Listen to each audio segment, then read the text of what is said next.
انسان اور جانور میں فرق کی جانے والی چیز صرف اور صرف حیا ہے۔ جانور بے حیا ہوتا ہے اور مسلمان با حیا ہوتا ہے۔ اللہ کے نبی نے حیا کو ایمان کا حصہ شمار کیا ہے۔ جہاں پر لڑکا لڑکی کی حیا ختم ہو جاتی ہے وہاں کوئی تہذیب باقی نہیں رہتی، وہاں پر حیوانیت آ جاتی ہے۔ ویلنٹائنس ڈے کے دن 14 فروری کو بے حیائی کے نام سے جو گلاب کا پھول دے کر اپنی عاشق اور معشوقی کا جو دن منایا جاتا ہے، اس قدر بے حیائی اور عیاشی پر مبتلا ہے۔ عام دنوں میں اگر آپ کی بیٹی کو کوئی گلاب کا پھول دے رہا ہو تو برداشت نہیں ہوتا، آپ کی بہن کو دے رہا ہو تو برداشت نہیں ہوتا، اور آج کے دن ہر کوئی نوجوان کسی لڑکی کے پیچھے پڑا ہے، کوئی جانور کسی جانور کے پیچھے پڑا ہے، بلکہ کئی لڑکیاں خود آفر کر رہی ہوں تو کس قدر بے حیائی کی زندگی میں مبتلا ہے۔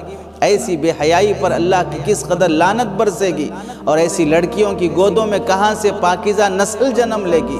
مسلمان لڑکوں اور لڑکیوں سے درخواست ہے، اللہ کے عرش کا سایہ پانے کے لیے جوانی کی حفاظت کرو، پاک دامنی سے زندگی گزارو۔ اللہ وہ نسل دے گا جس کی زندگی میں حیا ہوگی، وہ نسل دے گا جو انقلاب برپا کر سکتی ہے۔ اپنے ماں باپ کا نام بدنام کرنے کے بجائے اور تنہائی کے وہ لمحے جو تم گزار کر اپنی عزت لٹا دیتے ہو، اپنی شرمندگی کا وہ دن تمہیں دیکھنا پڑتا ہے کہ بعض مرتبہ جان تک جانی پڑتی ہے، تمہارا ویڈیو بنایا جاتا ہے، اسے وائرل کیا جاتا ہے، اسے بلیک میل کیا جاتا ہے۔ یہ سب چیزیں سماج اور معاشرے میں بھی تمہارے لیے جان لیوا ہیں، تمہارے والدین کے لیے عزت لیوا ہیں، اور اللہ کی نظر میں غضب اور غصے کو دعوت دینے والی ہیں۔